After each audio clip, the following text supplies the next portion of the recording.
Hey gardening friends, ready to grow healthier plants, bigger harvests, and smarter gardens? Let's get started. What if the sweetest vegetables you will ever grow have not been planted yet, and the window to start is closing this month? Welcome to The Smart Gardener. Hit subscribe and the bell so you never miss real gardening advice that actually works. Most folks believe July means the growing season is winding down.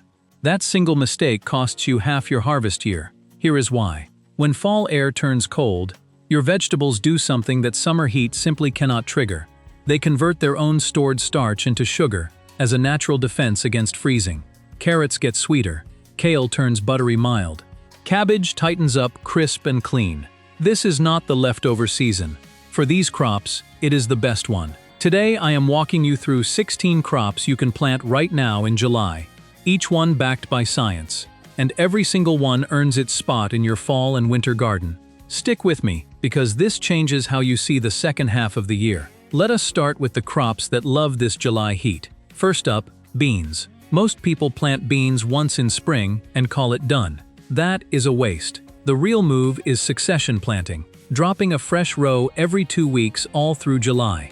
That warm soil sitting at around 77 degrees Fahrenheit is exactly what bean seeds crave. They germinate twice as fast as spring plantings. Sow them about 2 inches deep, so the seed reaches moisture that the sun has not already baked out of the surface. Here is a trick worth knowing. Plant bush beans and pole beans at the same time. The bush types give you pods first in about 45 days, while the pole beans climb their trellis and take over production right behind them. Just count back 65 days from your first expected freeze, and do not plant past that date, because frost kills beans dead. Now, sweet corn. This one has the hardest deadline on the entire list. Early July is your absolute last window. Reach for fast-maturing varieties that finish in 70 to 80 days. Most people ruin their corn without realizing it, because corn is pollinated by wind, not bees.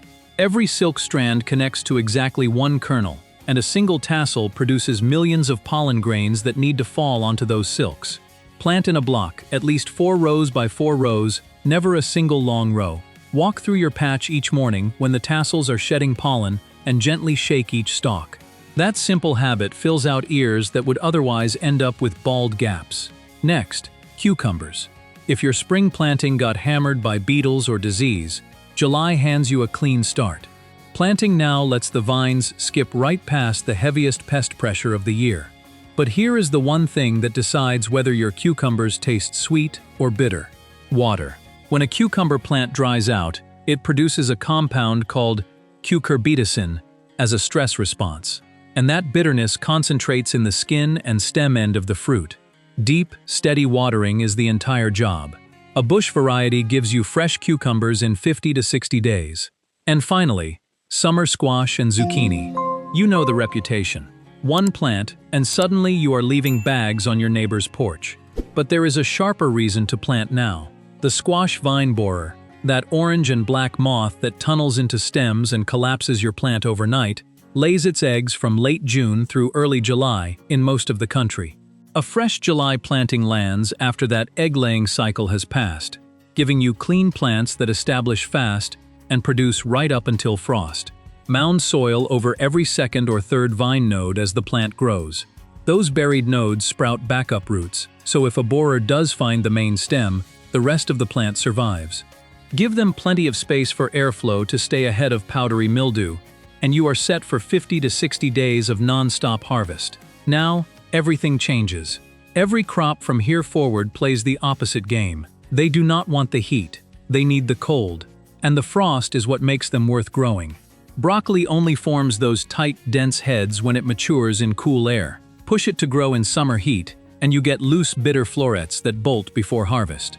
The catch is that broccoli seed refuses to germinate when soil climbs above 86 degrees Fahrenheit. Start your seeds indoors where it is cool, then transplant out once the seedlings are strong. After you cut the main head at an angle so water does not pool on the cut, the plant keeps pushing tender side shoots for weeks. Same plant, multiple harvests, 50 to 70 days. Brussels sprouts need 80 to 100 days, which is why July is the last chance to get them in the ground. When autumn frosts hit, the plant breaks down stored starch into sugars like sucrose and fructose. Those sugars flood into the cells and lower the freezing point, working like antifreeze in an engine. A sprout off a frosted plant tastes sweet and nutty. A summer sprout tastes like bitter cabbage. They handle cold down to 20 degrees Fahrenheit, so leave them standing through the early hard frosts and let the weather do the seasoning. Trim the lower leaves late in the season to push energy into the sprouts. Cabbage runs on the same frost sweetening trick, but adds storage. A solid head kept at 32 to 40 degrees Fahrenheit holds 3 to 4 months. That is fresh cabbage deep into winter, or the start of a batch of sauerkraut that lasts even longer. Plant so the heads form as temperatures slide into autumn. In summer heat, they either split open or bolt to seed. If a head is getting tight and you worry about cracking, give the plant a gentle quarter turn to break some roots and slow water uptake. If you have only eaten summer carrots, you have never really had one. A carrot pulled from cold fall soil is sweeter, deeper, almost like candy. The challenge is germination. Tiny seeds need the top half-inch of soil to stay moist, and July heat dries that surface in hours. Lay 2 inches of straw mulch over the row after sowing. That shades the soil and holds moisture for the 10 to 21 days seeds need to sprout. Mix seeds with dry sand before sowing so they scatter evenly. You can leave fall carrots in the ground under thick straw all winter and pull them as needed. Every frost makes them sweeter. Beets give you 2 harvests off 1 planting. Roots below and nutritious greens above. What looks like a single beet seed is actually a cluster wrapped in a hard coat containing natural germination inhibitors. Soak them in water for 24 hours before sowing.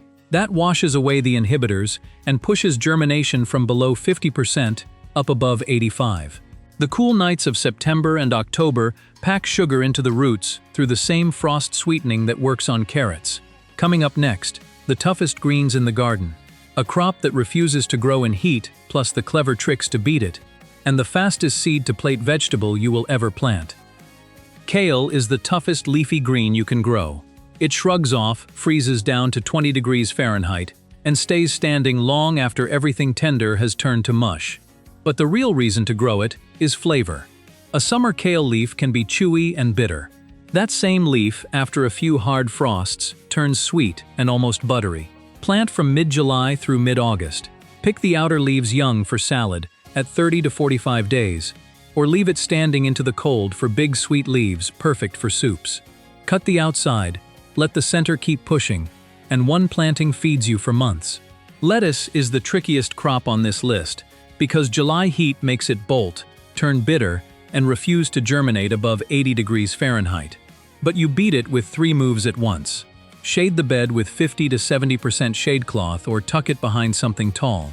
Seed shallow, no more than a 1/4 inch deep, because lettuce needs light to sprout. And choose bolt-resistant, heat-tolerant varieties. One more trick. Chill the seeds in your refrigerator for 24 hours before sowing to break the heat dormancy. Radishes are the fastest crop in the garden, some ready in just 25 days. Drop a row every week or 2 for a steady supply. Late July, shift to big winter daikon types that size up through autumn and store well. If heat stalls the roots, let the plants flower. Those flowers become crunchy seed pods that taste like mild radish and make a great second harvest you never expected. 3 more to round things out. Turnips give you 2 harvests off 1 planting, roots and greens, just like beets. The greens are a beloved staple across the South. Sow late July, ready in 50 to 60 days. Kohlrabi looks like something from another planet, but tastes like a crisp, sweet apple when grown in cool air.